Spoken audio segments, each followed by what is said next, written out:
Picture this. You're clutching your child's frozen body in a stone chamber so cold that your tears turn to ice on your cheeks. This isn't fiction. This is what killed Queen Elizabeth of Hungary in her own palace bed in January 1326.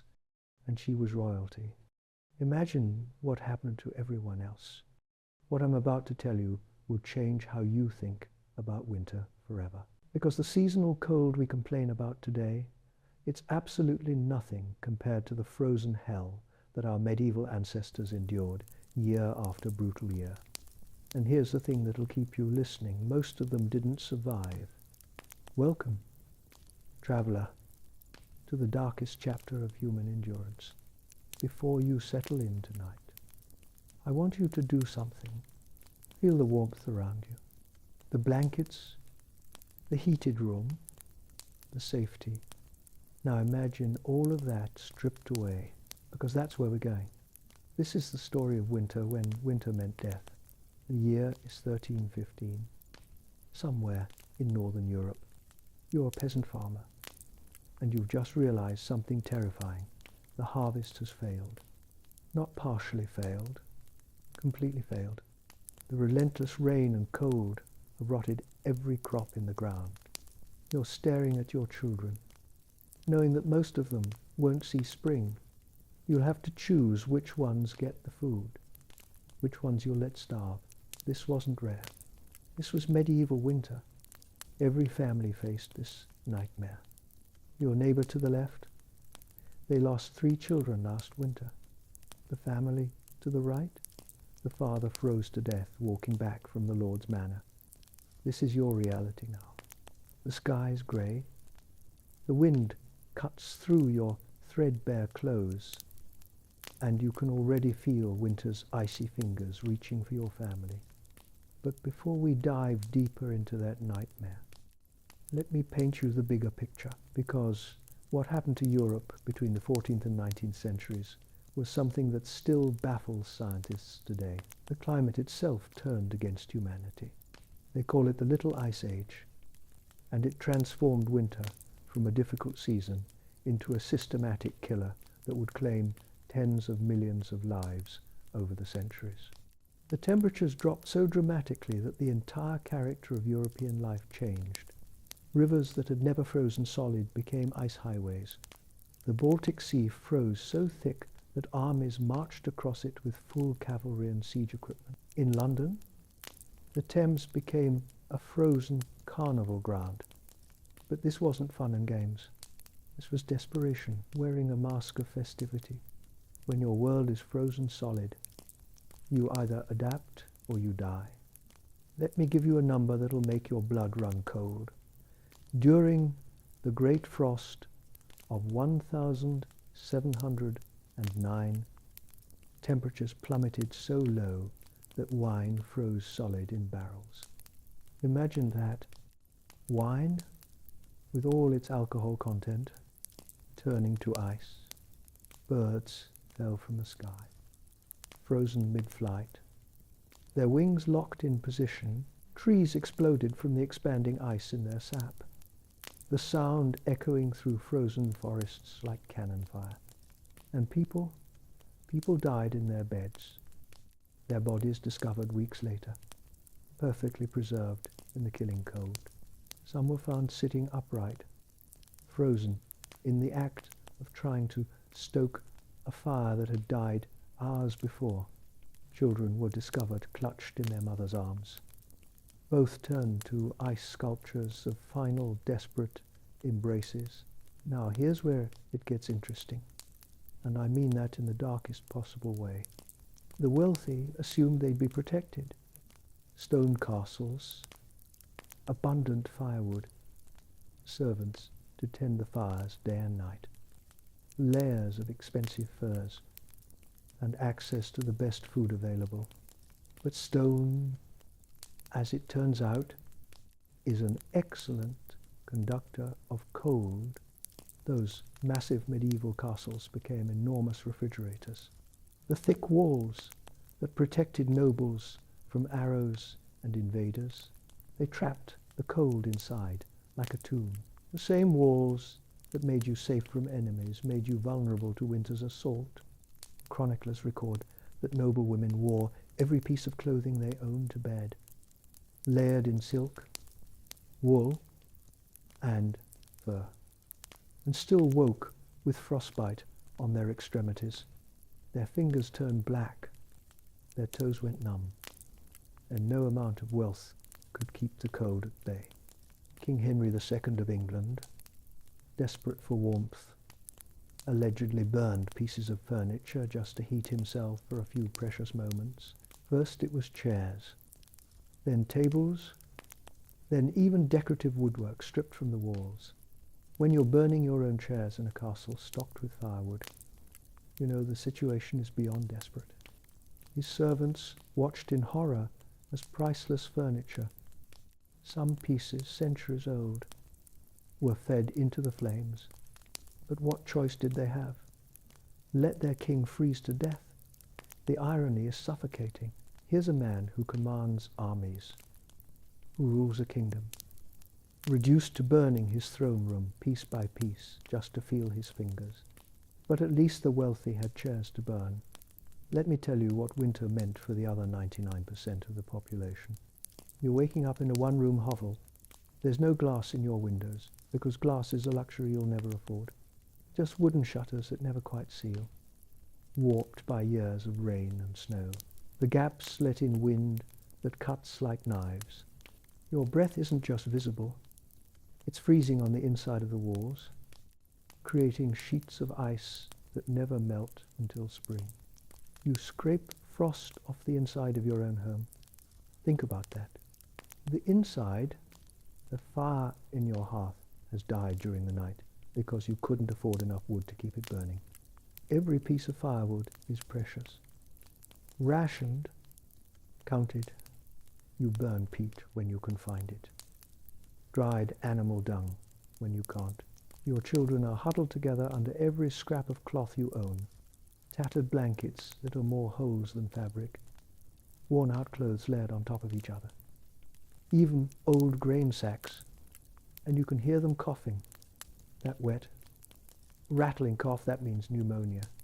That sound, that means you might be burying another child before spring. Your livestock, if you're lucky enough to have any, are sharing this space with you. A scrawny cow, maybe a few chickens, perhaps a pig you're desperately trying to keep alive until you absolutely have to slaughter it. Not for sentimental reasons, because their body heat might mean the difference between survival and freezing to death. The smell is indescribable. Unwashed human bodies, because water is frozen and bathing in winter is a death sentence. Animal waste, because there's nowhere else for it to go. Smoke from the inadequate fire that never quite vents properly. Sickness. That sweet, sour smell of infection and disease. All mixed together in air, so thick you can almost see it. So foul, it makes you gag. This is before breakfast, if there is breakfast. Food scarcity during medieval winter wasn't like skipping a meal. It wasn't even like modern famine, where aid organizations can drop supplies.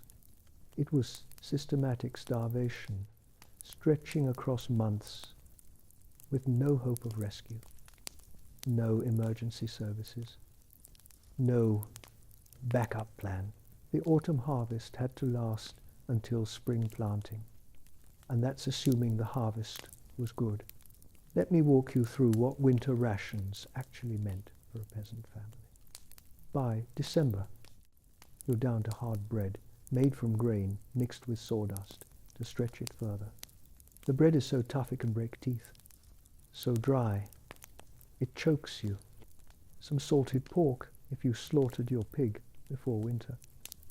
But that's running low. Every slice is thinner than the last, every portion smaller. Root vegetables from the cellar, but they're starting to rot, and you eat them anyway because there's nothing else. You cut away the moldy parts and pray the rest won't kill you. Pottage, that medieval staple, has gone from being a hearty stew to being hot water with a few peas floating in it. You can see the bottom of the bowl through the broth. By January, things get medieval. And I mean that literally. You're foraging for anything edible. Bark from trees, stripped away and boiled for hours to make it remotely digestible. Nettles, if you can find them under the snow. Your hands covered in stings. Acorns that you have to process for days to make them non-toxic. Leaching out the tannins through repeated soaking. There are documented cases of people eating grass, like cattle. Dirt mixed with water to create a paste that fills the stomach, even if it provides no nutrition. And things I won't mention because even in a sleep video, some images are too disturbing. Things that would break your heart and turn your stomach. The Great Famine of 1315 to 1317 showed humanity at its absolute worst, and, occasionally, at its surprising best. Contemporary chronicles report parents killing their children as mercy rather than watching them starve slowly. Can you imagine? Can you fathom the desperation required to make that choice? Bandits roamed the countryside, not even bothering to steal food anymore, because there was none to steal. They just killed travelers for their clothes, for their boots, for the metal buckles on their belts that could be traded. The roads became death traps. In Paris alone, over 10. 000 people died in a single winter during this famine. Think about that number. 10,000 individual stories. 10,000 families destroyed. 10,000 people who went to sleep one night and never woke up. Their bodies were stacked in mass graves that couldn't even be dug properly because the ground was frozen solid. Workers hacked at the earth with picks, making shallow trenches, piling bodies on top of each other like cordwood. When spring finally came, the stench was so overwhelming that people fled the city. The smell of 000 rotting corpses carried on the spring breeze, a reminder of winter's brutal toll.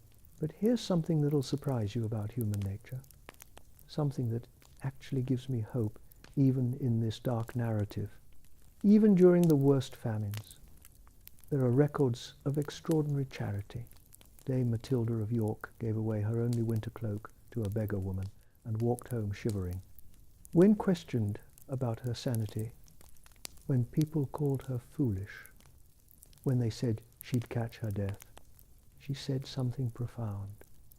The warmth of human kindness is a fire that never goes out. She survived that winter. The beggar woman survived, and the story of her kindness has survived 7 centuries.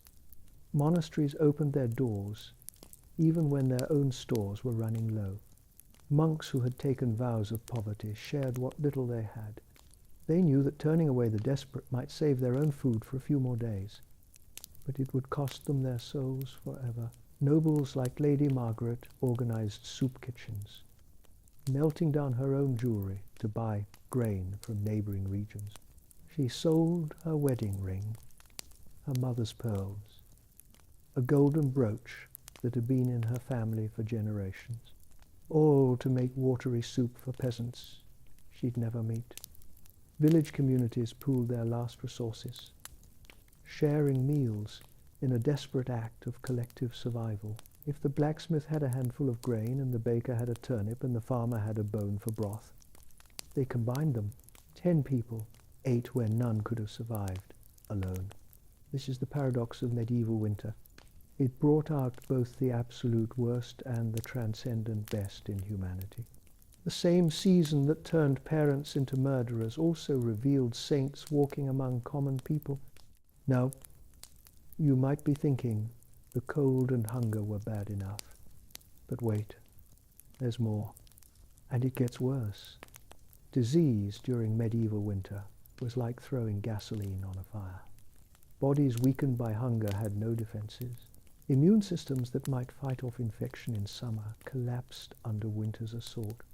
Take influenza. Today, we get a flu shot and complain about feeling under the weather for a few days. We take some medicine, rest on the couch, binge watch shows, and recover. In medieval winter, influenza was a death sentence for huge swaths of the population. The 1,557 flu pandemic killed tens of thousands across Europe in a matter of weeks, in crowded, unventilated hovels where families packed together for warmth. The virus spread like wildfire. One person coughs, everyone breathes the same air. And within days, the entire household is sick. Pneumonia was even more insidious. That wet cough I mentioned earlier, once it started, you had maybe a week before your lungs filled with fluid and you essentially drowned while lying in your bed. You'd gasp for air, each breath a little shallower than the last, until finally you just stopped. There was no treatment. Medieval physicians would bleed you, making you weaker. They believed that illness was caused by an imbalance of humors, so they'd drain your blood. The one thing your body desperately needed to fight infection. They'd prescribe prayer and leeches. Sometimes they'd drill a hole in your skull to release the bad humors. None of it worked. In fact, most medical interventions made things worse. The patient who refused treatment had better survival odds than the one who submitted to medieval medicine. Children were particularly vulnerable. In some medieval cities, half of all children born didn't survive to age 5. Half? Think about that statistic. If you had 4 children, you were expected to bury 2. Winter was the primary killer. Summer brought its own diseases. But winter was systematic slaughter of the young and vulnerable. There was even a custom called bone lace, a black ribbon tied to a sick infant's hand. If the child died, that same ribbon would tie their burial shroud. Parents literally prepared for their children's deaths as a matter of routine. They kept the ribbon ready. They knew the prayers. They'd already picked the spot in the churchyard. Think about that for a moment. Imagine living in a world where losing half your children was expected, where every winter cough could be the beginning of the end, where you named your children after dead siblings because you needed the names to continue. But perhaps the most haunting aspect of medieval winter wasn't the cold, the hunger, or even the disease. It was the darkness. Modern people don't understand darkness anymore. We have street lights that turn night into day, flashlights at the touch of a button, smartphones glowing in our pockets. Medieval winter, darkness was absolute. The sun set at 4 in the afternoon. It didn't rise again until 8 in the morning. That's 16 hours of complete, suffocating darkness. And this went on for months. October to March, more dark than light, more shadow than substance. Your only light sources were rushlights, basically dried reeds dipped in animal fat that produced more smoke than illumination. They guttered and sputtered and stank of burning grease. Or tallow candles that smelled like rendering corpses and cost more than most people could afford. A single candle might cost a day's wages. So most people just sat in the dark for 16 hours a day for months. Can you imagine? Can you picture sitting in complete darkness from 4 in the afternoon until you fall asleep from sheer exhaustion? No books to read because you can't afford light. No crafts to work on because you can't see your hands. Just sitting, waiting, existing in the dark. The psychological impact was devastating. Seasonal depression wasn't just a modern diagnosis. Medieval chronicles are full of references to the winter madness that seized people.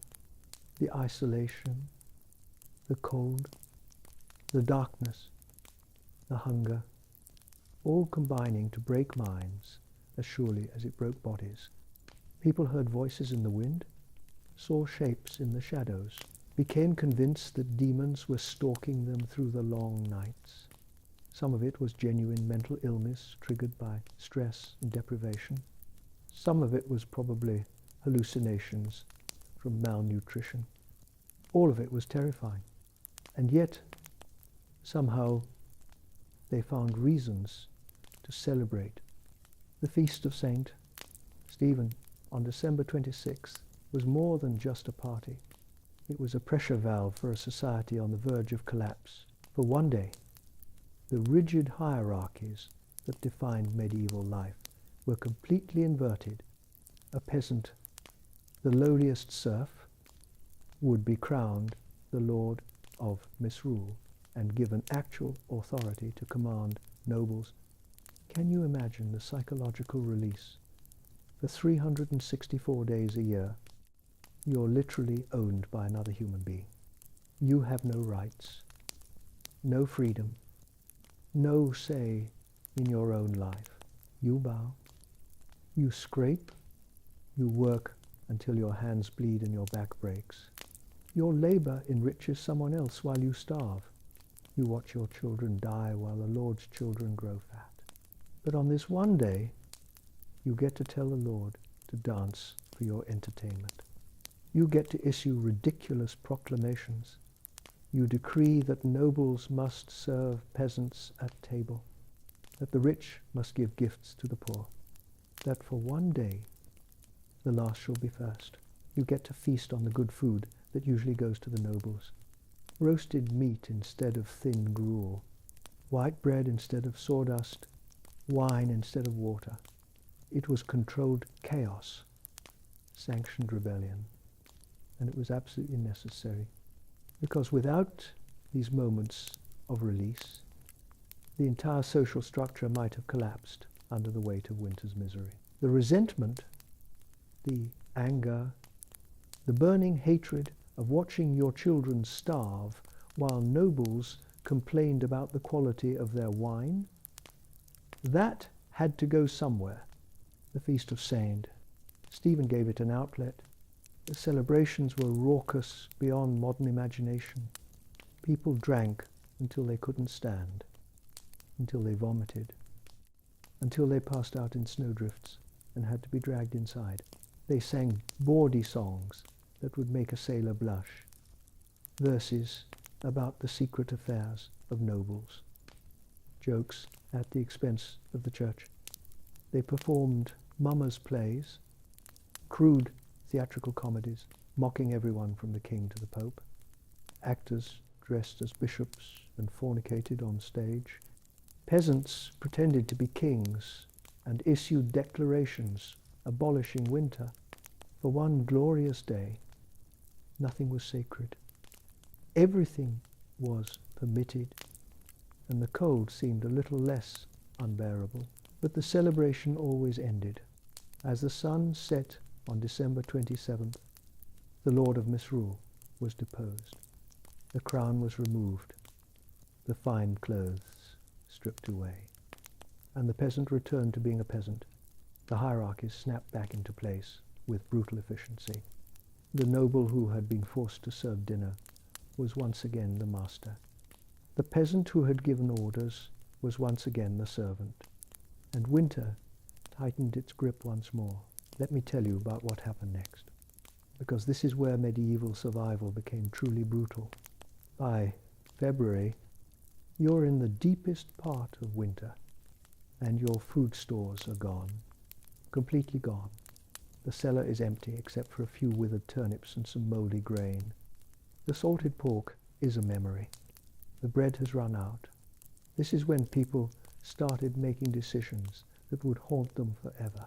Families abandoned elderly relatives, leaving them to freeze in remote cottages because there simply wasn't enough food. A grandmother who had raised you, who had taught you everything you knew, left to die alone because feeding her meant your children would starve. Can you imagine making that choice? Looking into the eyes of someone you love and deciding they have to die so others can live? Parents sent children away to monasteries or noble households, hoping someone, anyone, might feed them. 7-year-olds walked miles through the snow to beg at monastery doors, not knowing if they'd ever see their families again. Some were taken in, most were turned away. Many froze to death on the road. Some turned to crime. Winter banditry became so common that traveling alone was essentially suicide. Desperate men and women would kill for a loaf of bread, for a pair of boots, for anything that might extend survival by even a day. There are records of a merchant who was murdered for his horse, not to sell, but to eat, of a priest robbed and left naked in the snow to freeze, of travelers found dead in spring, stripped of everything, including their hair, which could be sold to wig makers. The justice system of the time was ill-equipped for this surge in crime. Accused criminals were thrown into dungeons that were somehow even colder than the outside. Stone cells with no heating, no blankets, no hope. Trials were delayed until spring because roads were impassable and judges couldn't travel. Many died in custody before ever facing judgment, froze to death waiting for a trial that would probably sentence them to death anyway. Those who were convicted faced brutal punishments, flogging in the town square while snow fell, the whip freezing between strokes, hands amputated and left to freeze. The cauterization done with a red-hot iron if the criminal was lucky, left to bleed out if they weren't. Executions carried out in weather so cold that the executioner could barely swing the axe, sometimes taking multiple blows to complete the beheading. And crowds watched, not because they were cruel, but because public execution was free entertainment in a season that offered nothing else. But even in this darkest period, there were glimmers of light, not metaphorical light, actual physical survival strategies that showcased human ingenuity. Villages organized watch systems where young men checked on elderly widows, bringing them firewood and food. They'd rotate the duty, ensuring that no one was forgotten, that everyone, even the most vulnerable, had someone checking on them daily. Neighbors shared communal meals, taking turns hosting in their hovels so that fires could be concentrated and food pooled. If you hosted tonight, you provided the fire and space. Tomorrow, someone else hosted. The wood was saved, the warmth shared, and people survived together who would have died alone.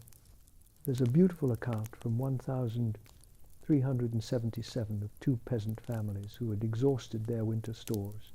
They had nothing left. Literally nothing. They were days away from starvation when the feast of Saint Stephen arrived. On the feast of Saint Stephen, they combined their last resources to share a single humble meal. One family had a handful of dried peas. The other had a moldy turnip and a bone for broth. They made a pottage that would barely fill one person's stomach, and they shared it between 8 people, adults and children alike. Each person received a few spoonfuls, just enough to quiet the screaming hunger for a few hours. That act of generosity, sharing literally the last food they had, gave them the psychological strength to endure until spring. Both families survived. This is what fascinates me about medieval winter.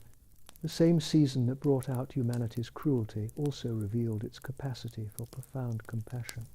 The same conditions that turned neighbors into enemies also forged bonds stronger than blood. Let me shift gears and tell you about something that'll warm your heart. Even in this cold narrative, love during medieval winter was a defiant act. Think about it. You're starving, freezing, diseased, sitting in the dark for 16 hours a day. The rational thing to do is shut down emotionally. Protect yourself. Survive alone, but humans aren't rational. Humans fall in love. The Feast of Sonkino, Valentine on February 14th, wasn't invented by greeting card companies. It was an ancient tradition, a pagan fertility rite Christianized into a celebration of romantic love, and it was embraced with desperate enthusiasm by medieval people. Why? Because in the depths of winter, when death seemed more likely than life, choosing to love was an act of rebellion against despair. By the 15th century, Valentine's Day had an established custom. Young people would draw names from a bow, pairing off as Valentine's sweethearts for the coming year. The ritual was simple but profound. Eligible men and women gathered in the village square or the Lord's Hall. A bowl was filled with slips of paper bearing names. Each person drew a name, and that person became their Valentine sweetheart for the next year. These pairings often led to courtship and marriage. Sometimes they led to heartbreak, but they always led to hope. In the depths of winter, when death seemed more likely than life, people chose to celebrate love. They made handmade cards from precious scraps of paper because paper was expensive and writing materials rare. A Valentine card wasn't a throwaway gesture. It was hours of work, precious resources spent, all to tell someone you cared. They exchanged small gifts, flowers preserved from summer, dried and pressed and carefully saved, sweets made from hoarded honey, the last bit of sweetness in a bitter world. They wrote poetry by candlelight, burning expensive tallow to see the page. Verses proclaiming that even winter's fury couldn't freeze the fires of passion. Some of these poems survive. They're crude by modern standards, simple rhymes and basic meter, but they're achingly sincere, though winter winds do blow so cold, and snow lies deep upon the ground. My heart for you beats brave and bold, and there my summer sun is found. It's genuinely moving. In a season that killed indiscriminately, that brought suffering to every household, people still found the energy to love, to hope, to plan futures they might not live to see. And you know what? Many of them did survive, because as brutal as medieval winter was, spring always came. Always. It might come late, it might come weakly, but it came. The first signs were subtle, easy to miss if you weren't watching for them with desperate intensity. The days started lengthening, just a minute or two at first. You'd notice the sun setting at 4:15 instead of 4. It doesn't sound like much, but when you've been living in darkness, every minute of light is a victory. The afternoon sun felt fractionally warmer on your face. Not warm, not comfortable, but less actively hostile. Icicles began to drip instead of just hanging. Motionless. From eaves, you'd hear the plink, plink, plink of water hitting frozen ground, and it sounded like music. And then, the most beautiful sight in the medieval world, snowdrops. These tiny white flowers pushing through the frozen ground were more than just pretty. They were a promise kept, proof that the cycle would continue, that winter's reign was ending. Medieval people watched for snowdrops with an intensity we can barely comprehend. Children were sent out daily to check the usual spots. Old women could tell you the exact day snowdrops appeared every year for the last 40 years. The first sighting was cause for genuine celebration. Church bells rang. People embraced in the streets, some wept, because snowdrops meant survival. They meant you made it. Your family had endured another winter. Plough Monday, falling on the first Monday after Epiphany in January, marked the official turning point, even though deep winter still had months to run. Plough Monday represented hope. The ground had softened enough, just barely enough, for ploughing to begin. The agricultural cycle, frozen for months, could restart. Villages held processions where plough teams were decked in garlands and ribbons. The ploughs themselves were decorated, blessed by priests, celebrated like conquering heroes, because, in a way, they were the tools that would bring food, that would end the starvation, that would save lives. Church bells rang with joy, the sound carrying across frozen fields. Ploughmen went door to door collecting offerings of food and coin, and people gave gladly because this was the beginning of survival, the start of the journey back from winter's edge. Even those with almost nothing found something to give. A few coins, a crust of bread, a blessing.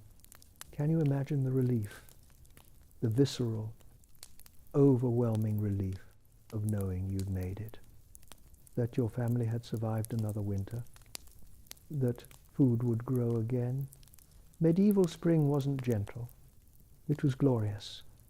It was explosive. It was a celebration of life itself.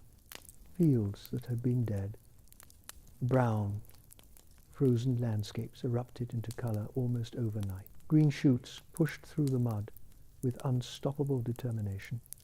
Trees budded, their branches suddenly alive with potential. Birds returned, their songs filling the air after months of eerie silence. The sound of bird song after a winter of silence. People wept at the beauty of it.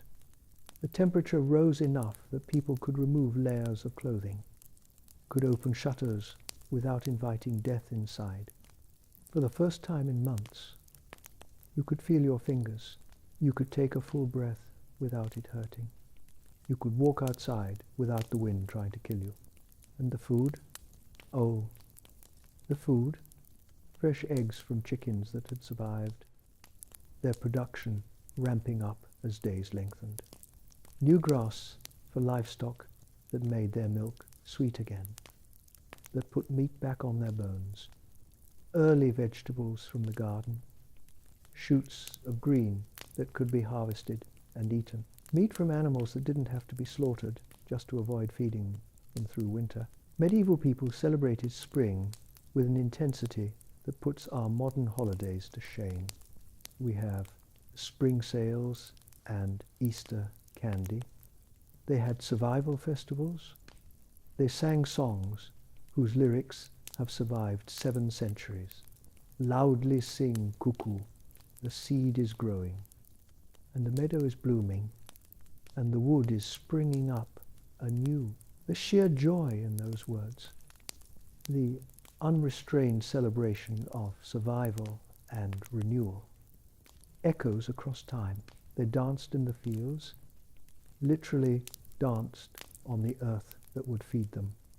They held feasts using the first spring vegetables, meals that would seem pathetic by our standards, but were banquets to them. But here's the thing that really strikes me about all of this, the thing that makes medieval people simultaneously alien and achingly familiar. They knew, every single person knew, that winter would come again, next year, in just a few months. The cycle would repeat, the cold, the hunger, the darkness, the death. It was inevitable as sunrise, and yet they kept going. They planted crops knowing winter would test them again, knowing that the harvest might fail, that next winter might be worse, that everything they were building could be destroyed in a few months of cold. They had children knowing half might not survive.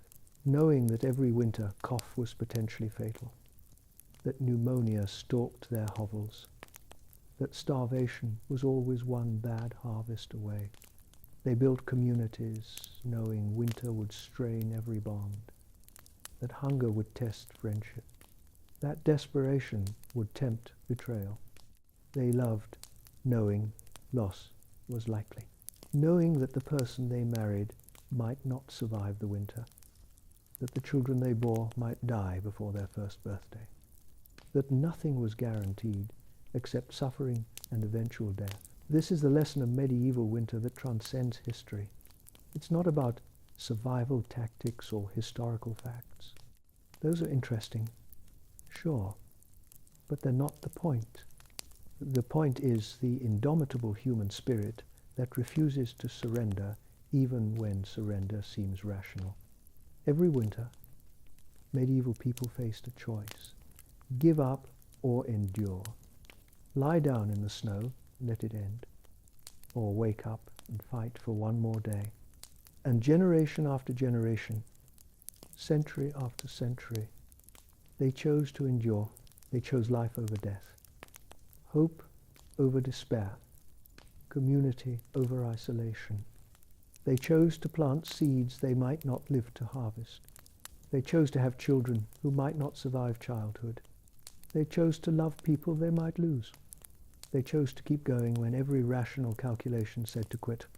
When we complain about our heating bills or scraping frost from windshields, we're standing on the shoulders of ancestors who would have considered our hardships to be laughable luxuries.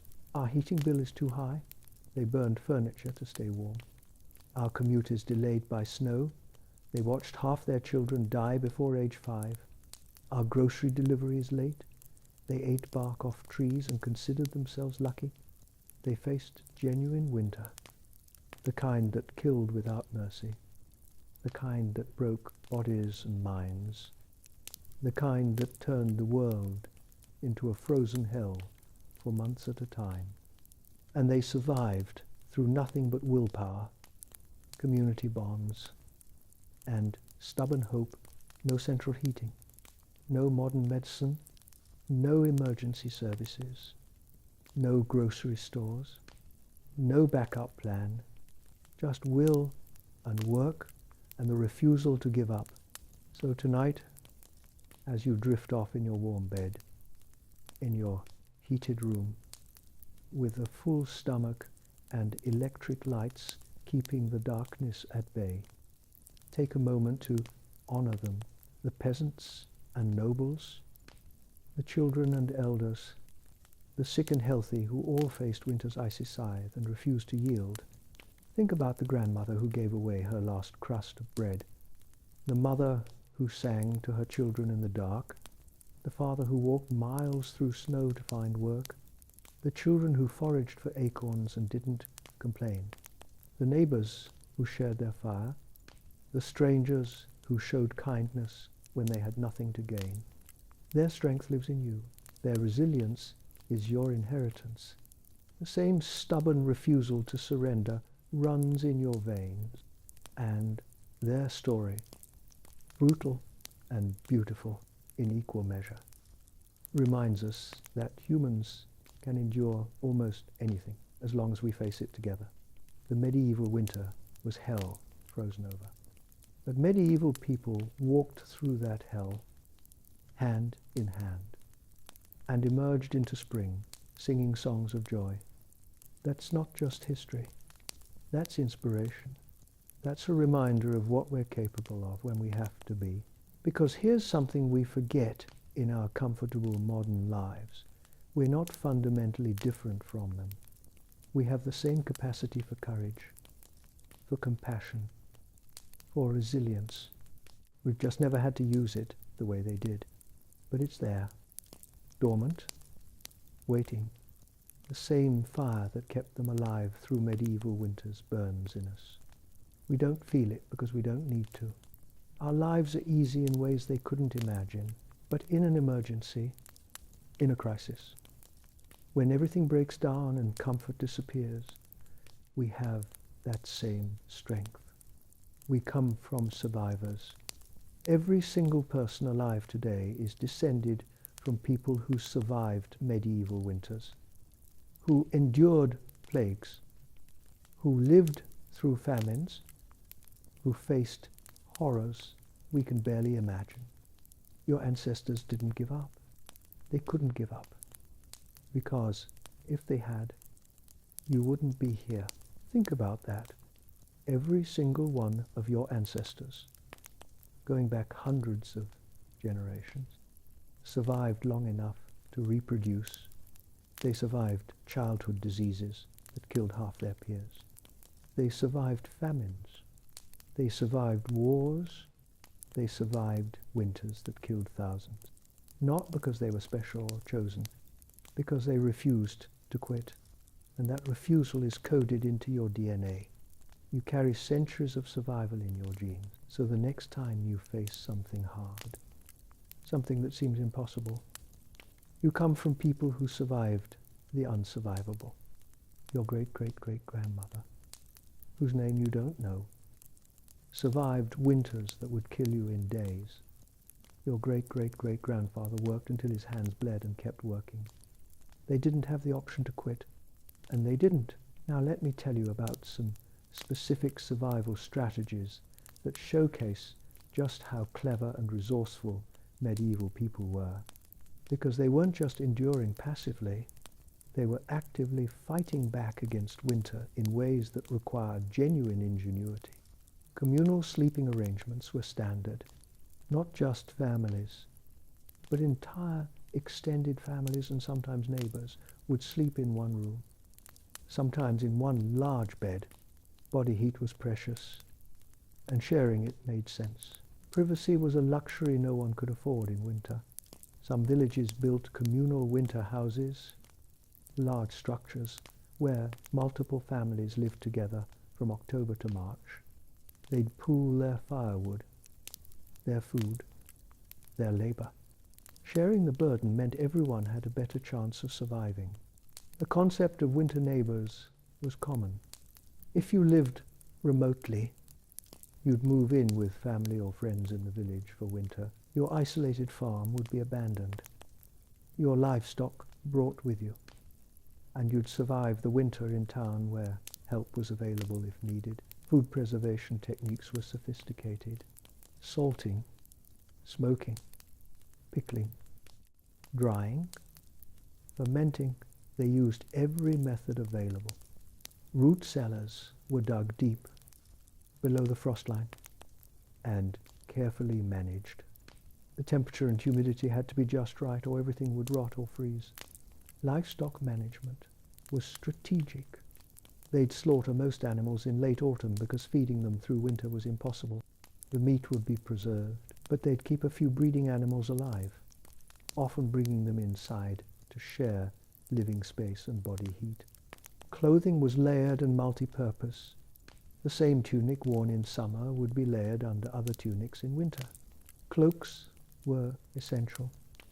Thick wool that could double as blankets. Straw was stuffed into shoes for insulation. Rags were wrapped around hands and feet. Fire management was an art. Banking a fire meant covering it with ash to slow burning while preserving coals overnight. In the morning, you'd uncover the coals, add kindling, and restart the fire without needing to create new flame. Crucial when flint and steel were your only fire-starting tools. Community warning systems existed. If someone was in trouble, they'd hang a cloth from their window or door. Neighbors checking on each other would see it and respond. A white cloth meant sickness. A black cloth meant death. A red cloth meant emergency. Come now. Weather prediction was taken seriously. People watched animal behavior. Cloud patterns, the thickness of animal fur in autumn.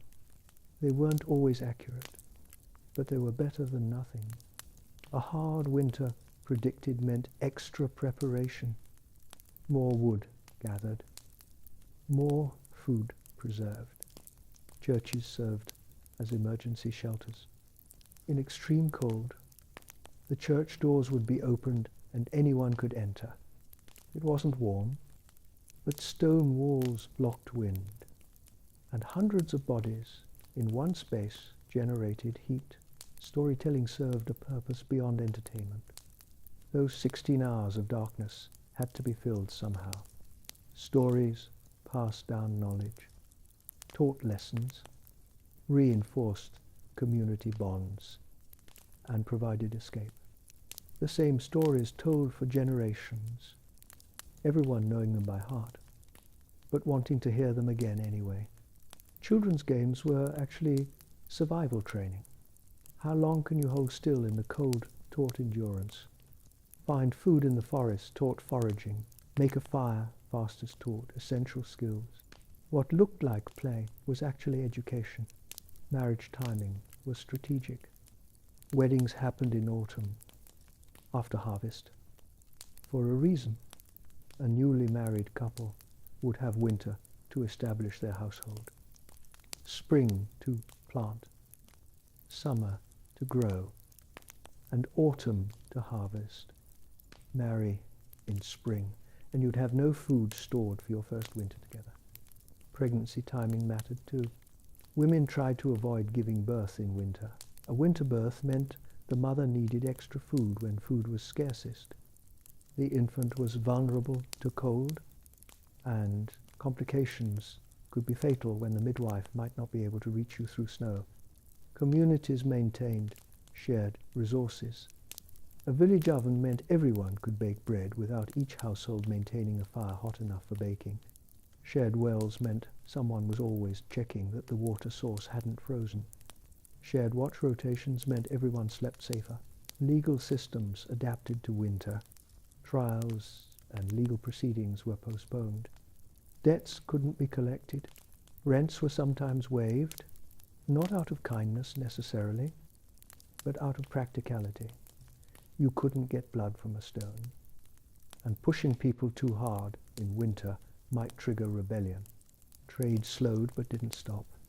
Hardy merchants still travelled, bringing essential goods, salt for preservation, iron for tools, medicine, such as it was. They risked their lives and charged accordingly. Winter prices were astronomical, but for crucial supplies, people paid. Monasteries played a crucial role.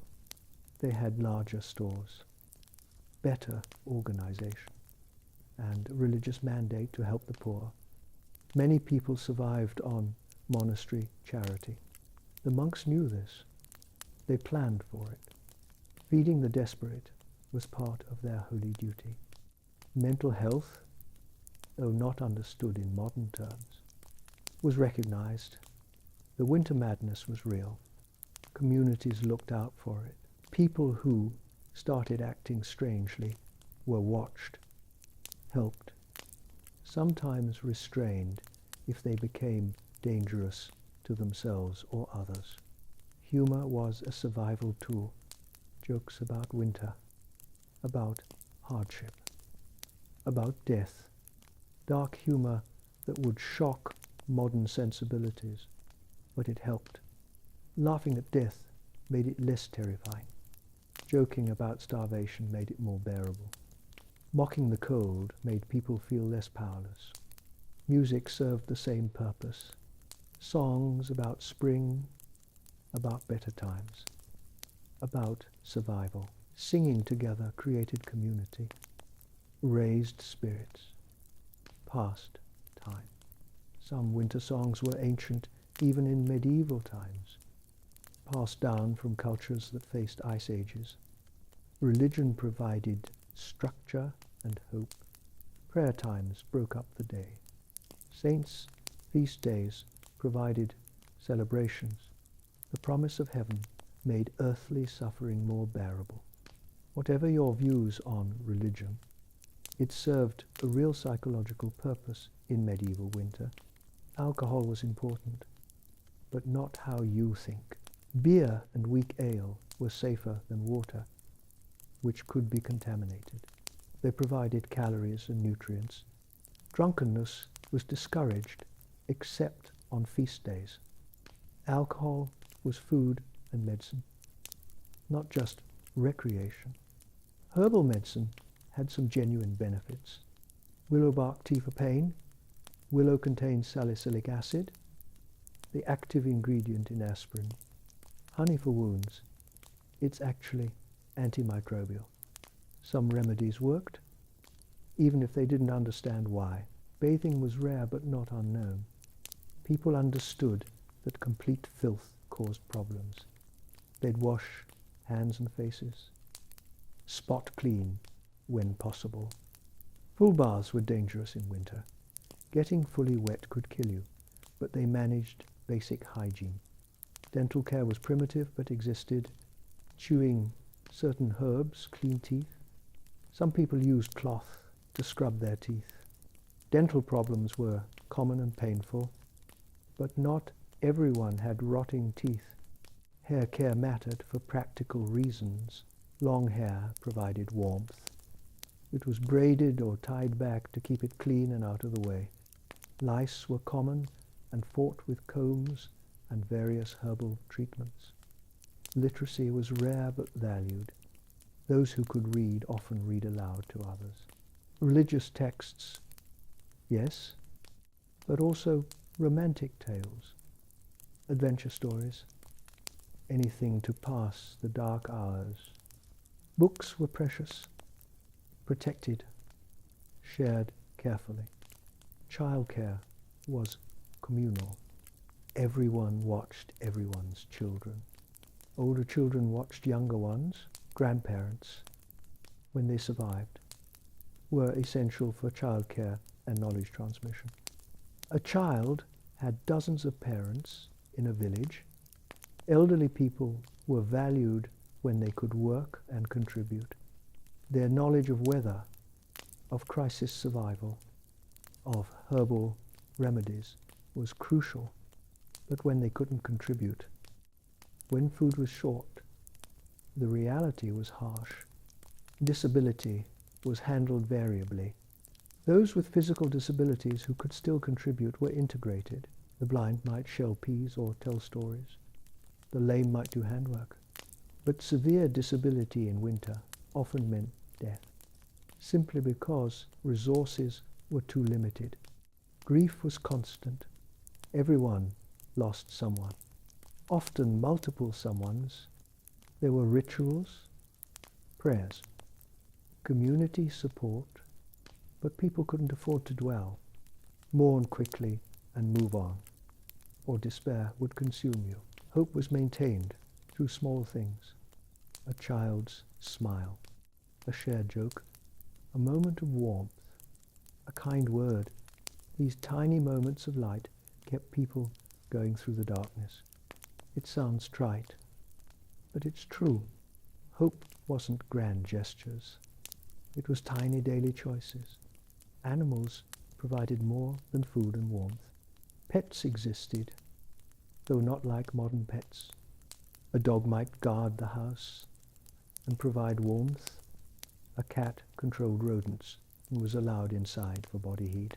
The companionship was secondary but real. Gardens were planned in winter. People dreamed of spring planting, discussed what to grow where, saved seeds. Planning for the future was an act of faith that they'd survive to see it. Repairs were made, when possible, tools fixed, clothes mended, buildings patched. Keeping ahead of entropy was constant work. Everything was always breaking, wearing out, falling apart. Maintenance was survival. Cleanliness of living spaces was attempted. Rushes on the floor were changed when possible. Waste was removed. Smoke was vented. People understood that filth caused problem, even if they didn't understand disease theory. Social bonds were reinforced constantly. Sharing food, sharing labor, sharing warmth. Debts of kindness were carefully tracked and repaid. Your reputation for generosity or stinginess could determine whether neighbors helped you in crisis. Conflict resolution was prioritized. You couldn't afford feuds in winter. Disputes were settled quickly because you might need to depend on that person for survival. The village elder or priest would mediate, and both parties would accept the ruling because the alternative was disaster. Information sharing was crucial. If someone discovered a patch of edible plants, they'd tell others. If someone learned a new preservation technique, it spread. Knowledge that helped survival was shared freely because helping your neighbor survive helped you survive. Trade of labor was common. I'll help you gather firewood if you help me repair my roof. I'll watch your children if you share your fire. Everything was barter because money was useless if there was nothing to buy. Status still mattered but was complicated. The nobleman might be warm and fed, but he was also isolated and sometimes vulnerable. The peasant might be starving, but he had community. Wealth helped, but it didn't guarantee survival. Innovation happened. People experimented with new techniques, new foods, new strategies. Most failed, but the ones that worked spread. Human ingenuity under pressure is remarkable. Luck mattered enormously. 2 families doing everything right. 1 survives. 1 doesn't, because someone gets sick, or a fire starts, or a tree falls on the house. Randomness killed as surely as cold or hunger. Superstition filled in gaps in understanding. Rituals to ensure mild winter. Charms to prevent sickness. Prayers to specific saints for specific problems. We might mock it, but it gave people a sense of control in an uncontrollable situation. Festivals and feast days were scheduled strategically. Christmas in the dark of winter provided hope. Tsar Stephen's Day released social pressure. Valentine's Day encouraged love when death loomed. These weren't random dates. They were psychological survival tools. The church calendar provided structure to formless time. You couldn't see a calendar. Most couldn't read, but everyone knew the saints' days, the holy days, the rhythm of the religious year. It organized time when every day was otherwise identical and dark. Children born in winter had lower survival rates but weren't doomed. Those who survived the first few weeks had a chance. Parents did everything possible, keeping them warm, feeding them the best available food, protecting them from sickness. Adoption of orphans happened informally. If parents died, relatives or neighbors took children, not out of pure altruism, children could work, but also not purely pragmatic. Communities took care of their own. Education continued even in winter. Practical skills taught to children. How to manage a fire. How to identify edible plants. How to preserve food. Education was survival training. Art existed even in hardship. Carved wooden figures. Embroidered cloth. Decorated tools. Humans make beauty even in suffering. It's part of who we are. These weren't luxuries. They were expressions of humanity. Songs and rhymes taught important information. Weather rhymes. Planting rhymes. Medicinal herb rhymes. Information encoded in verse was easier to remember and share across generations. Romance and courtship didn't stop. Young people still fell in love, still courted, still married. Life continued even in hardship. Love wasn't a luxury. It was part of living. Sex happened, obviously. Given that people kept having children, it provided warmth, comfort, connection, and intimacy in a harsh world. Privacy was minimal, but people managed. Dreams and aspirations persisted. People dreamed of better harvests, of their children surviving. of easier times. Dreams cost nothing and provided motivation to keep fighting. Memories of better times sustained people, remembering last summer's warmth, remembering years when food was plentiful. Memory was both painful and hopeful, proof that things could be better. Planning for death was pragmatic. People knew the odds. They'd tell loved ones their wishes, where they wanted to be buried, how they wanted to be remembered. It wasn't morbid, it was practical. Faith for believers provided real comfort. The promise that suffering wasn't meaningless, that God had a plan, that heaven awaited, whether you believe it or not. It helped people endure. Community identity was strong. You weren't just an individual. You were part of a village, a family, a community. That identity provided purpose and support. You endured not just for yourself, but for your people.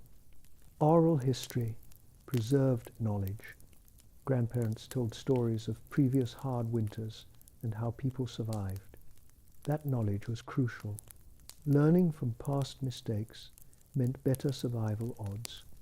Adaptation was constant. What worked one year might not work the next. Flexibility and willingness to try new approaches was essential. Rigid thinking could kill you. Cooperation wasn't just nice, it was necessary. The individualist who tried to go it alone usually died. Humans are social animals, and medieval winter proved it. We survived together or not at all. Gratitude for small blessings was common. Grateful for a day without snow. Grateful for a child's recovery from sickness. Grateful for a shared meal. Appreciation for tiny mercies made life bearable. Humor about hardship helped. Jokes about the cold, about hunger, about death. It sounds dark, but laughing at your suffering robs it of some power. Medieval people understood this instinctively. Beauty was found in winter. The sparkle of ice, the quiet of snow, the stars visible in clear winter nights. Finding beauty in hardship is a form of resistance. It says, winter can take my food, my warmth, my loved ones, but it can't take my ability to appreciate beauty. Storytelling about spring was deliberate. Telling stories about warm days, about harvests, about plenty, imagining better times made them seem possible. Hope needs to be fed. Physical affection mattered. Hugging children, holding hands, sitting close. Touch provides comfort and warmth. In a world of suffering, gentle touch was healing. Singing together created unity. Everyone knew the songs, rich and poor, young and old. Singing the same words created community. Music is powerful that way. Prayer, whether you believe or not, provided structure and comfort. Rituals at regular times broke up the day. The act of praying gave people a sense of agency, of doing something, even if just asking for help. Respect for the dead was maintained. Proper burial, prayers, remembrance. Even in hardship, human dignity mattered. The dead were honored because they were human, and humanity itself was precious. Children's innocence was protected when possible, shielding them from the worst, telling them stories, giving them the best available food. Not always possible, but attempted. Protecting childhood was protecting the future. Elders' wisdom was valued. They'd survived previous winters. They knew what worked. Listening to experience saved lives. Youth had strength, but age had knowledge. Gender roles were practical. Men did heavy labor. Women managed households and children. But in crisis, roles blurred. Survival mattered more than social expectations. A widow did men's work. A widower did women's work. You did what needed doing. Children worked from young ages. 5-year-olds had chores. 10-year-olds did adult work, not because of cruelty, but because every hand was needed. Childhood as we know it didn't exist. Sleep patterns were different. People slept in shifts, tending fires, checking on livestock, maintaining watches. Uninterrupted 8-hour sleep was a luxury. You slept when you could. Dreams were vivid, perhaps from malnutrition or stress. People reported meaningful dreams, prophetic dreams, dreams of the dead, whether supernatural or psychological. Dreams mattered to them. Time moved differently. Without clocks, time was measured by tasks and daylight. Winter days blurred together, without variation. Every day felt the same. Time became less linear, more cyclical. Patience was essential. Rushing used energy you couldn't spare. Slow, steady work was more sustainable. Learning to pace yourself was crucial. Acceptance of death was necessary. Fighting against it emotionally would break you. Accepting that death was likely, that loss was certain, paradoxically made survival more possible. You couldn't afford to be paralyzed by fear. But acceptance didn't mean surrender. Accepting death might come didn't mean inviting it. People fought to survive while accepting they might not. That balance is profound. Small victories mattered enormously. Making it through another night, finding some edible plants, a child's fever breaking. These tiny wins sustained morale. Despair was fought actively. If someone started showing signs of giving up, the community rallied, because despair was contagious and fatal.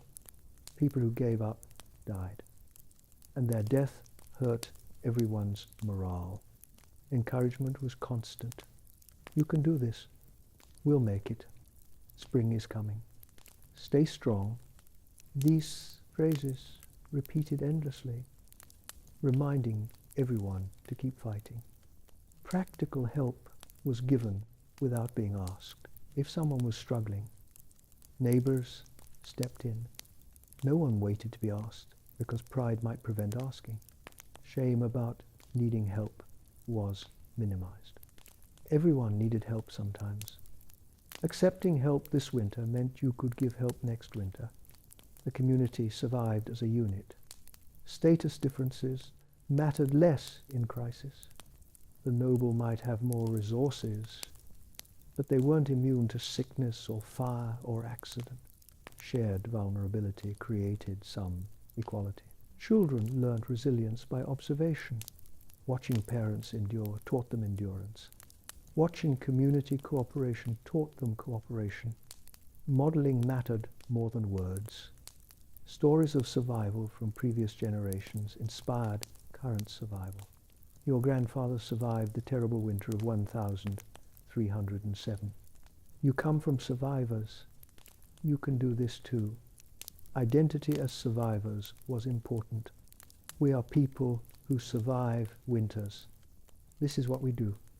Winter hasn't beaten us yet. That identity became self-fulfilling. Rituals marked time when everything felt timeless.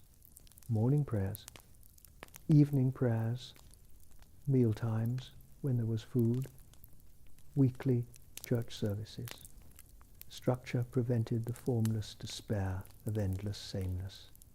Hope was actively cultivated, not passive wishing, but active choosing to believe survival was possible.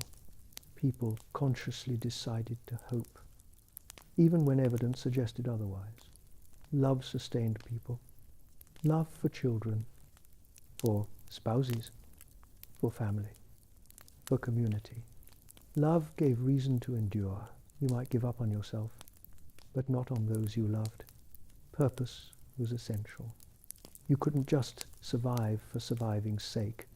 You survived to plant spring crops, to see children grow, to rebuild. Purpose gave suffering meaning. Meaning-making was constant. This suffering has purpose. We're being tested. God has a plan. The strong will survive. Whatever story made sense of senseless suffering, people embraced it.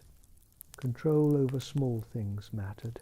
You couldn't control winter, but you could control how you responded. You could choose kindness, choose effort, choose hope. That agency was precious. Beauty created by humans was important. A well-made tool, a neatly patched garment, a carved spoon. Creating beauty asserted that life was more than mere survival. Future orientation helped. This winter will end. Spring will come. We will plant again. We will rebuild. Looking forward gave direction and purpose. Connection to the past mattered. Our ancestors survived. We carry their strength. We're part of a long chain of survivors. Historical identity provided courage. Connection to place was strong. This is our land, our village, our home. Place-based identity meant you fought for something specific, not just abstract survival. Religious meaning helped believers. This is a test of faith. God is with us in suffering. Heaven awaits. The faithful will be rewarded. Spiritual framework made sense of chaos. Secular meaning helped non-believers or doubters. We survive because we're strong, because we're clever, because we work together. Human agency was its own meaning. Pride in endurance was cultivated. We don't give up. We're not quitters. We're survivors. Pride sustained effort when nothing else could. Shame was used strategically. Don't shame your ancestors by giving up. Don't let winter beat you. Shame motivated when encouragement failed. Competition sometimes helped. If they can endure this, so can I. I won't be the one who breaks first. Competitive spirit channeled productively. Cooperation was emphasized more than competition usually. We're all in this together. Their survival helps my survival. Collective good was individual good. Celebration of survival was important. Made it through another week, another month, still alive. Marking milestones maintained morale. Grief was allowed but limited. Mourn the dead. Then move on. Prolonged grieving was a luxury no one could afford. Process loss quickly and keep living. Anger at injustice was acknowledged but channeled. Yes, it's unfair that nobles live better. Yes, it's unfair that children die. Channel that anger into survival, not despair. Acceptance of unfairness was necessary. Life isn't fair. Winter doesn't care about justice.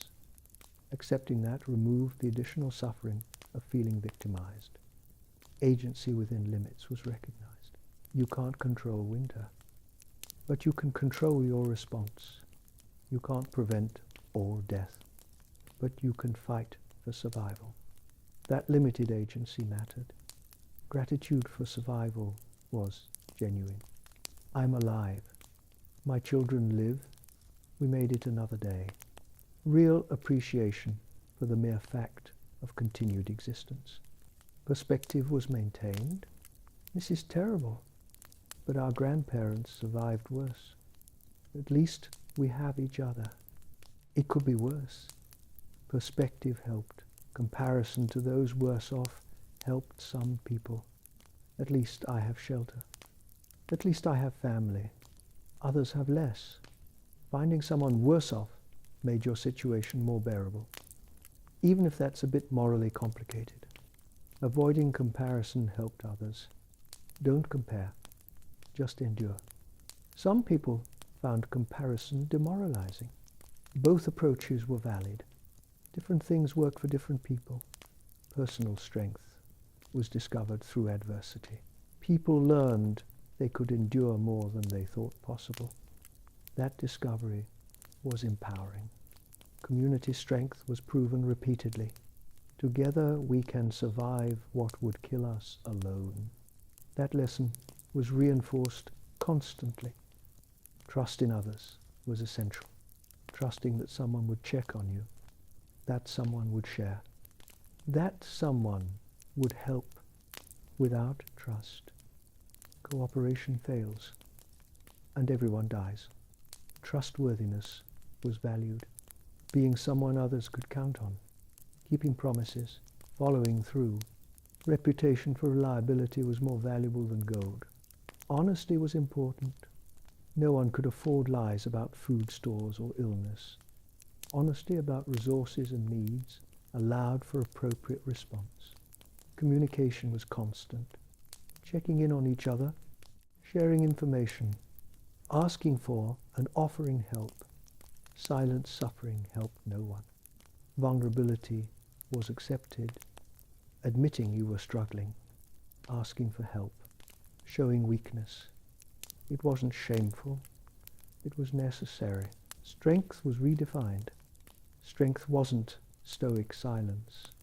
Strength was continuing despite fear, asking for help when needed, supporting others while struggling yourself. Courage was every day.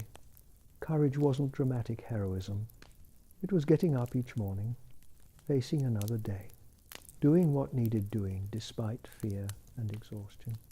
Endurance was heroic, simply lasting, continuing, persisting. That was heroism. Survival itself was victory. Recovery in spring was celebrated, but also challenging.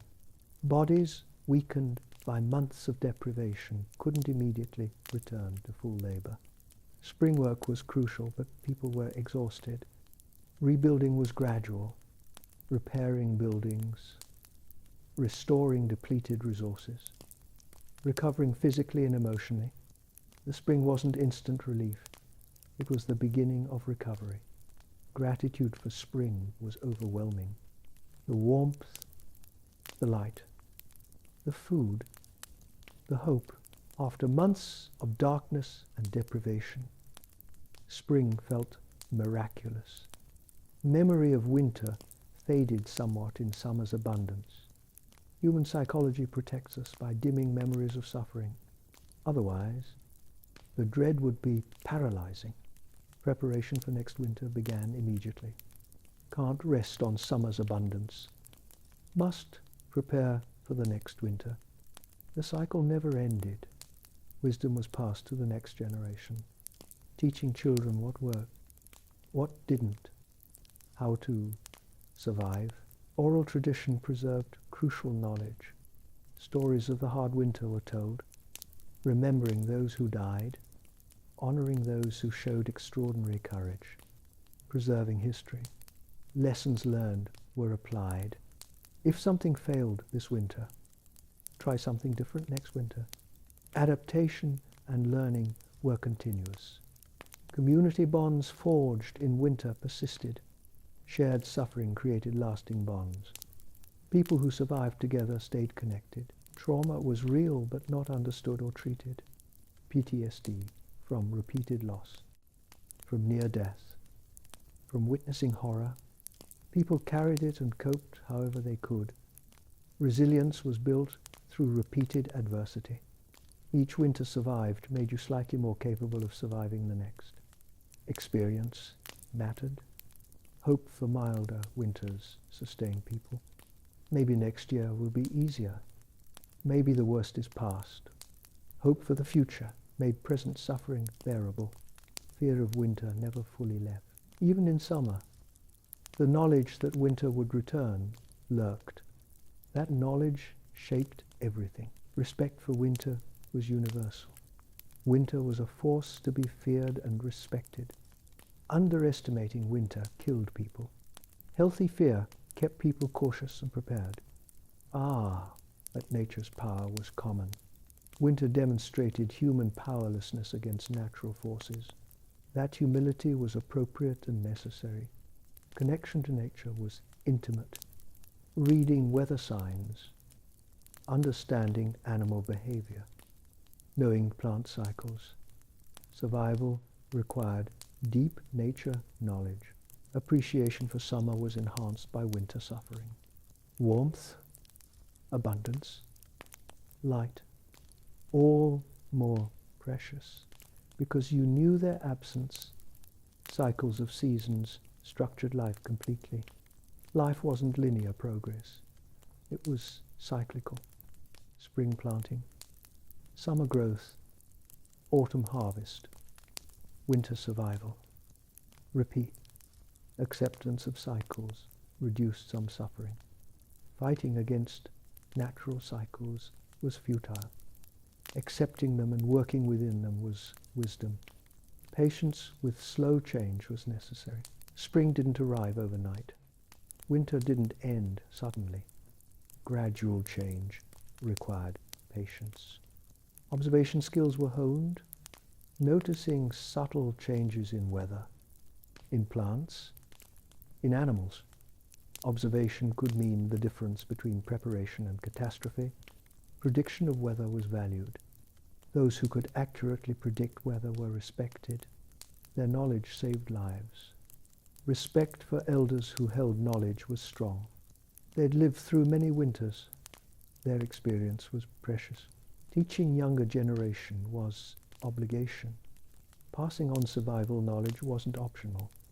It was duty to family and community. Learning from mistakes was essential.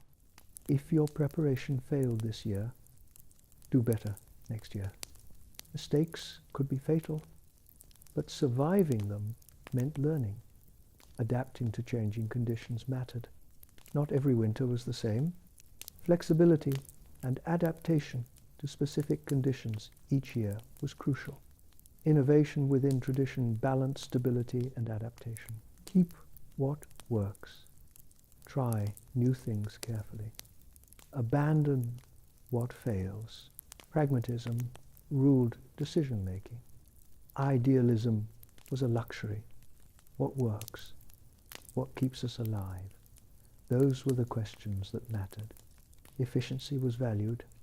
Wasting resources could mean death. Efficient use of food, fuel, labor, time, all crucial. Sustainability was necessary. Can't use all resources now. Must leave enough for rest of winter. Long-term thinking within short-term crisis. Balance was constant challenge.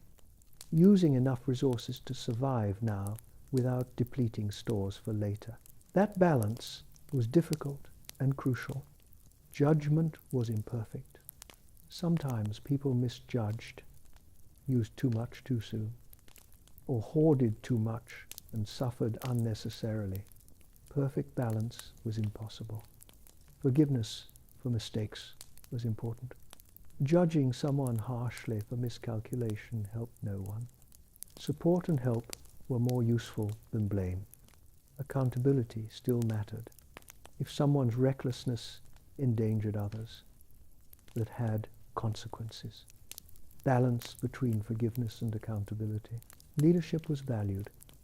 Someone had to make decisions for the community. Good leadership saved lives. Bad leadership cost lives. Followership mattered too.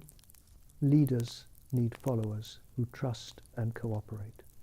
Communities worked because people worked together under leadership. Consensus was preferred when possible. Decisions affecting everyone should involve everyone. But in crisis, sometimes quick, decisive leadership was necessary. Conflict resolution skills were essential. Can't afford prolonged disputes in winter. Quick, fair resolution maintained necessary cooperation. Justice was pragmatic. Punishments had to serve community survival. Banishment meant probable death. Imprisonment meant feeding someone who wasn't contributing. Justice balanced morality and pragmatism. Mercy was given when possible. Strict justice might demand harsh punishment, but mercy served community cohesion. Balance was necessary. Rehabilitation was preferred to punishment when possible. A reformed thief could contribute. An executed thief couldn't. Practical considerations shaped justice. Redemption was possible. Mistakes could be forgiven. Trust rebuilt. Second chances given. Because rigid condemnation weakened the community. Social cohesion was constantly maintained. Anything that divided the community endangered everyone. Unity was survival. Rituals of reconciliation helped. Formal apologies. Restitution. Public acknowledgement of wrongdoing and forgiveness. Structure helped resolve conflicts. Celebration brought community together. Feasts. Festivals. Holy days. These weren't frivolous. They maintained social bonds essential for survival. Music unified people. Singing together, dancing together, making music together created cohesion and joy in hardship. Food sharing had ritual significance. Sharing food wasn't just practical, it was symbolic of community bonds and mutual obligation.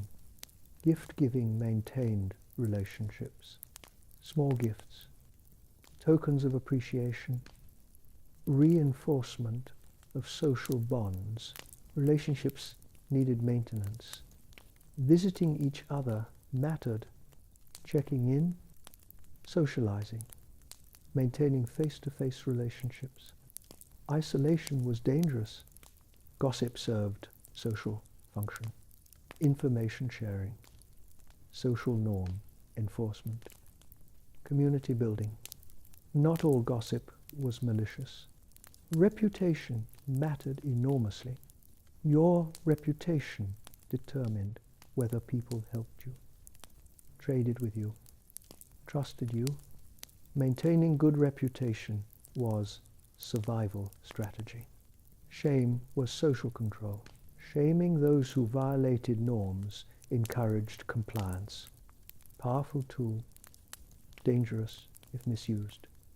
Honor was valued. Keeping your word. Maintaining integrity. Acting with honor, even in hardship. Honor sustained social trust. Pride in community was strong. We are the people of this village. We survive together. We're strong. Collective identity motivated collective action. History of community was remembered. Stories of previous generations surviving. Building. Enduring. Historical identity provided continuity and purpose. Connection to ancestors was felt strongly. We walk the same paths, face the same challenges, carry on their legacy. Ancestral connection provided strength. Duty to descendants was acknowledged. We endure so our children will live. We preserve knowledge for future generations. We're links in a chain. Temporal awareness was complex.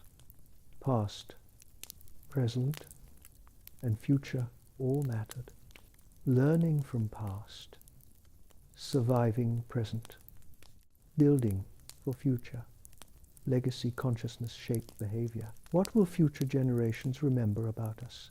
How we endured, how we helped each other. That awareness influenced choices. Death awareness was constant, but not paralyzing. Knowing death was likely didn't prevent living. It clarified priorities. Life appreciation was intense, because death was close. Life was precious. Every moment of joy, every kind word, every warm fire, all deeply appreciated. Present moment awareness was strong. Can't control future, can't change past. Focus on this moment, this day, this task. Mindfulness wasn't a practice. It was necessity, paying attention to present reality, not being lost in worry or regret. Was survival skill. Acceptance of reality was crucial. This is the situation. Denying it doesn't help. Accept reality and work within it. Agency within reality was exercised. Accept the reality of winter, but exercise agency in your response.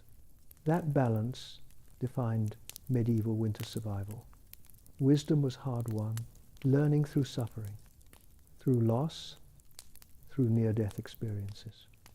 Wisdom cost dearly. Humility was appropriate. Humans are small. Nature is vast. We do our best and hope it's enough. Humility before forces beyond our control. Pride in human achievement was also appropriate. Yes, we're small, but we survive. We endure. We create beauty in suffering. We love in the face of death.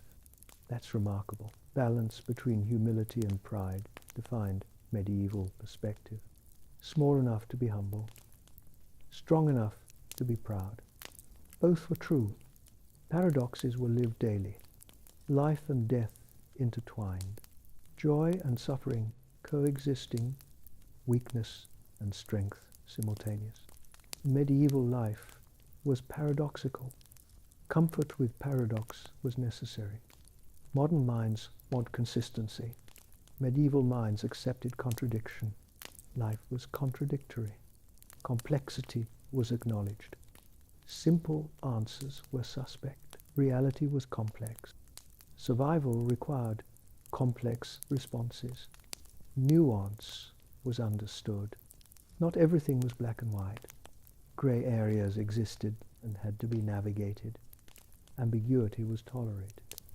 Not everything could be known or understood. Living with uncertainty was necessary. Mystery was accepted. Why does winter kill some and spare others? Why do children die? Why does suffering exist? Mysteries without answers. Faith for some provided answers. God's plan. Divine will. Heavenly reward. Faith resolved mysteries for believers. Acceptance without answers worked for others. No idea why suffering exists, but it does. Accept and endure without needing cosmic explanation. Both approaches were valid. Faith and faithlessness both helped people survive. Different paths to same destination. Tolerance of different beliefs was pragmatic. Can't afford religious conflict in winter. Need cooperation more than theological agreement. Shared humanity transcended differences.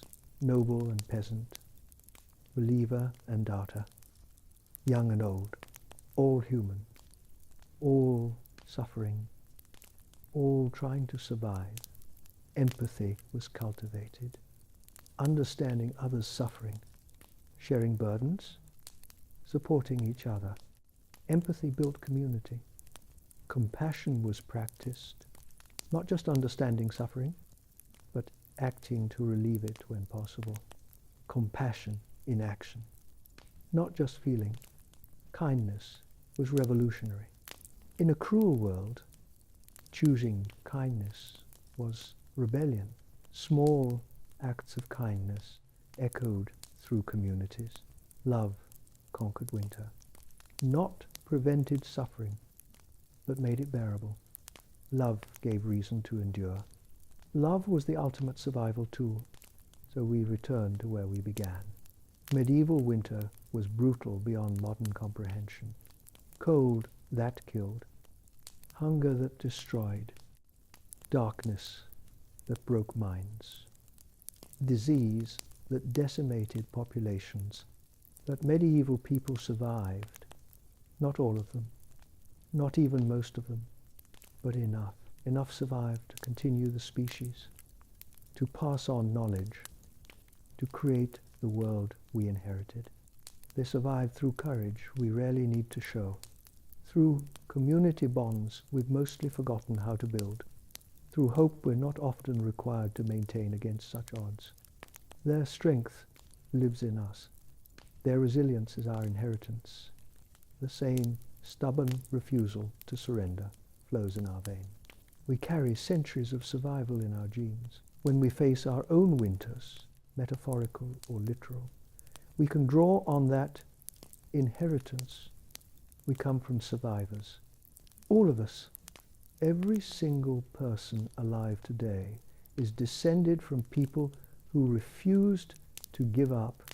So the next time winter seems hard, remember them, the grandmother sharing her last bread, the father walking through snow to find work, the mother singing to children in the dark, the neighbors sharing their fire. They didn't survive because they were special. They survived because they refused to quit. And that refusal is your birthright. If you found value in this journey through frozen time, consider subscribing to Sleepy Law Library. We explore history's darkest corners and find the light that humans created there. Because every age, no matter how brutal, contains lessons worth learning and stories worth telling. Until next time, sleep warm, dream of spring, and remember, you're tougher than you think. You carry the blood of winter survivors in your veins. Their strength is yours when you need it. Good night.